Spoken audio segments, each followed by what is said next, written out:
Darling, खूबसूरत लड़कियों में नजाकत और अच्छी लगती है, गुस्सा अच्छा नहीं लगता। तुम कौन हो? Baby doll.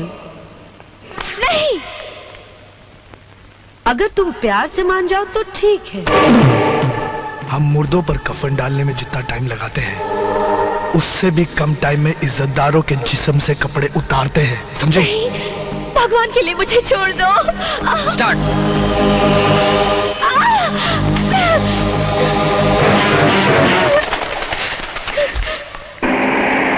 रुक जाइए, रुक जाइए। कुछ लोग जबरदस्ती मुझे स्टेज से उठा कर ले गए। वो लोग ब्लू फिल्म बनाते हैं। मेरे साथ भी बदतमीजी करने की कोशिश की। मैं किसी तरह वहां से भाग निकली। प्लीज चलिए मेरे साथ, वो लोग सामने वाले स्टेडियम में हैं। चलिए। आइए, आइए इंस्पेक्टर साहब, यही है वो जगह जहां वो बदमाश मुझे लेकर आया था, उसी दरवाजे से। और यहाँ गुंडे खड़े थे, और वहाँ कैमरामैन था, और यहाँ कालीन बिछाया गया था। मगर अब तो यहाँ कोई नहीं है। पता नहीं कहाँ चले गए सब। मैं सच कह रही हूँ इंस्पेक्टर साहब, यहाँ कैमरा था, गुंडे थे। आप मेरी बात का यकीन कीजिए। मैं उड़ते हुए कबूतरों के पर गिन लेता हूँ। सुनिए तो, आप ऐसे मत चले जाइए। देखिए, आप मेरा यकीन कीजिए, मैंने आपसे जो कुछ भी कहा वो सच है। मैं आपसे झूठ नहीं बोल। अपनी रातें सड़कों पर ही काटती हो या तुम्हारा कोई घर भी है? हाँ सर, मेरा अपना घर है। आप मुझे मेरे घर तक छोड़ देंगे? Thank you.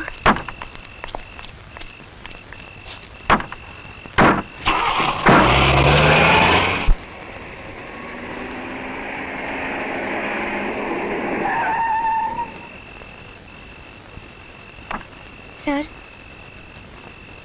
यही मेरा घर है। आइए ना मेरे घर में, मैं चाय बहुत अच्छा बनाती हूँ। आइए।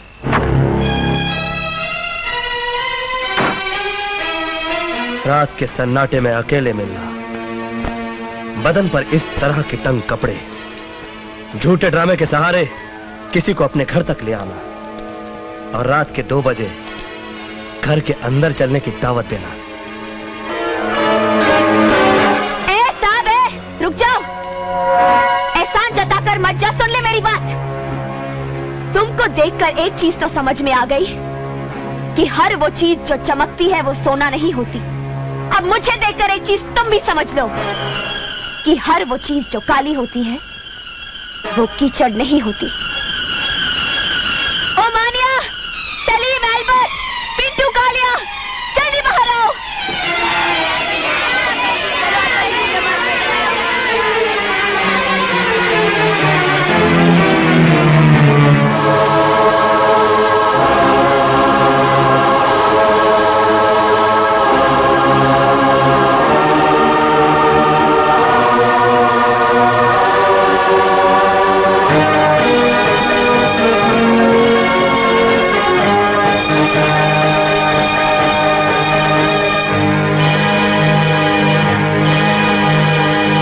अनाथ और अपाहिज बच्चे हैं जिनके पास मेरे सिवा इस दुनिया में कोई नहीं है। इन्हीं के लिए स्टेज शोज करती हूँ मैं। बोलो, अब कैसे लगती हूँ मैं? बाजारू औरत तो नफरत करो मुझसे, गंदी नाली तो थूको मुझ पर, समाज का कैंसर तो फांसी लटका दो मुझे। तुमने तो किसी न किसी औरत का दूध जरूर पिया होगा। तुम्हें उसी दूध की कसम, मैं जैसी लगती हूँ वैसी ही सजा दो मुझे।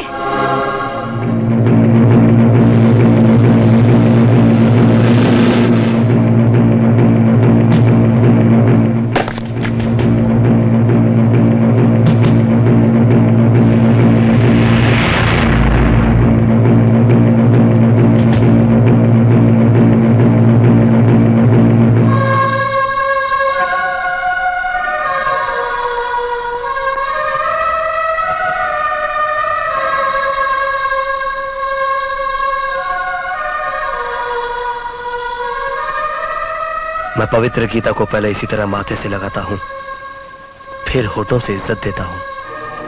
लेकिन मैं, तुम में भी एक महाभारत है, तुम्हारे हर शब्द में क्रांति है। तुम भी पवित्र गीता की तरह हो, इसीलिए तुम्हारे साथ ये सलूक करना पड़ा।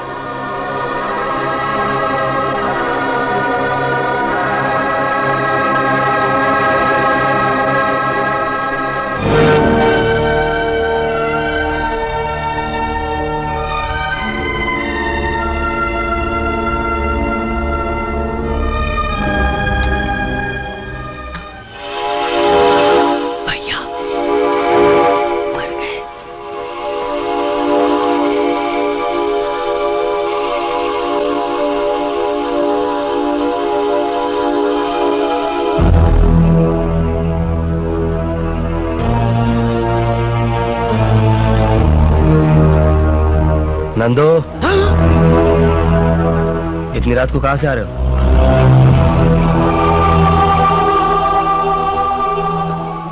एक काम था, मैं काम कर रहा था भैया। देशभक्ति पर एक फिल्म बन रही है, मैं उसी की शूटिंग कर रहा था। ये तो अच्छी बात है, फिर इतना चोरी चोरी क्यों जा रहा था?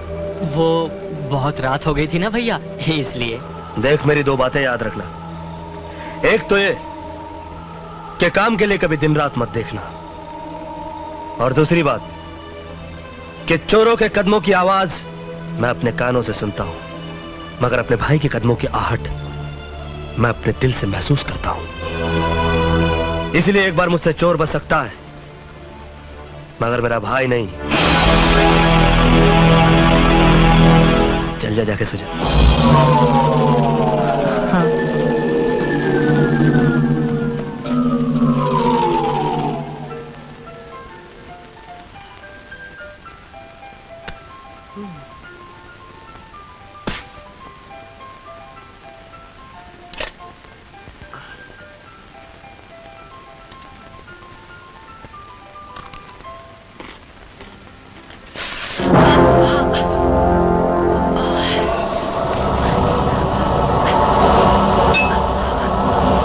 ये भी खाली है और चल रहा है, क्या करूं?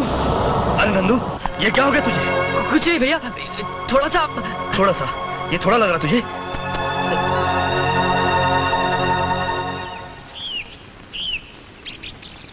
चल पहले पुलिस स्टेशन चलते हैं, उसके बाद घर जाएंगे। Police station? अरे नहीं भैया, आप ही जाओ ना। अरे तू तो एक आम आदमी की तरह पुलिस स्टेशन के नाम से घबराता है। तेरा भाई इंस्पेक्टर है। Now come on. अच्छा हुआ अपनी जीप से वो ऑटो रिक्शा वाला टकरा गया। फायदा अपना हुआ ना, उस रिक्शा वाले का पूरा रिक्शा डैमेज हो गया। अपनी जीप की तो सिर्फ कांच ही निकली है। अपना माल बनाते जाओ, कोई देखने वाला नहीं है। सब साले ऑफिसर यहाँ माल कमाने के चक्कर में है, अपन क्यों नहीं कमाए? कोई ना देवे उसको दो डालने का।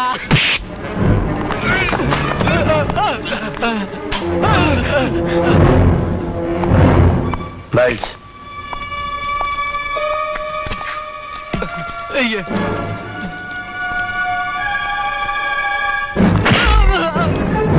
धुलाई उन्हीं कपड़ों की होती है जिन पर मैल लगा हो, समझे? गलती हो गई था, मुझे माफ कर दो साहब, गलती हो गई। माफ कर दो। गलती नहीं, जुर्म किया है तुम लोगों ने, और जुर्म के लिए माफी नहीं दी जाती, उसके लिए सजा दी जाती है।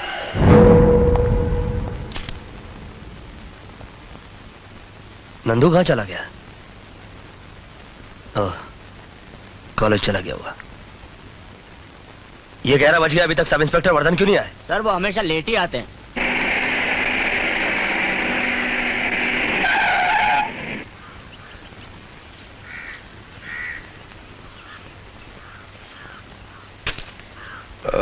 एक्सक्यूज मी सर, वो क्या है कि मैं किसी दूसरे मूड में था, इसलिए मैंने वो सिगरेट काम फेंक। तुमने अपनी घड़ी तो खरीद के पहनी होगी। जी? इसकी कीमत जानते हो? जी। तुम घड़ी की कीमत तो जानते हो, मगर वक्त की कीमत नहीं जानते। ओह, वो क्या सर, कल नींद नहीं आई और कुछ सुस्ती सी भी आ रही थी। मिस्टर आदर्शवर्धन, तुम्हें इस बात का कोई हक नहीं पहुंचता कि पुलिस की फर्ज की गंगा जो कि कानून की गंगोत्री से निकलती है, उसे तुम अपनी गंदी आदतों के गटर में डाल दो। सर, मैं भी एक पुलिस ऑफिसर हूं। आप कमरे के अंदर भी मुझे यह भाषण दे सकते थे। यह भाषण नहीं, यह मेरी वार्निंग है मिस्टर आदर्शवर्धन। और मेरी वार्निंग तुम्हारे सिगरेट केस के ऊपर लिखी हुई वार्निंग की तरह नहीं जिसे तुम भूलकर सिगरेट के कष्ट लगाया करते हो।